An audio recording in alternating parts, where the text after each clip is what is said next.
Photo it will play the video. అయితే ఇది ఫోటోని చూస్తే ఈ ఫోటోకి సంబంధించిన వీడియోకి తీసుకొని వెళ్తుంది కదా.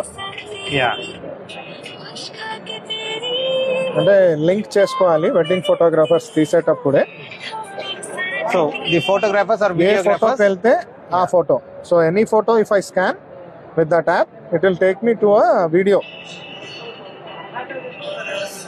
సో ఇక్కడ ఉన్న ఫోటోని స్కాన్ చేస్తే so can I switch between photos also? See అదో వేరే ఫోటో తీసుకొని వస్తే అది ఐడెంటిఫై చేసి వీడియోకి ప్లే అవుతుంది. ఫోటోని చూస్తే వీడియోని ప్లే చేస్తుంది. సి ఇప్పుడు ఫోటో ఇది, ఫోటో నుంచి ఇది వీడియో ప్లే అవుతుంది. సూపర్.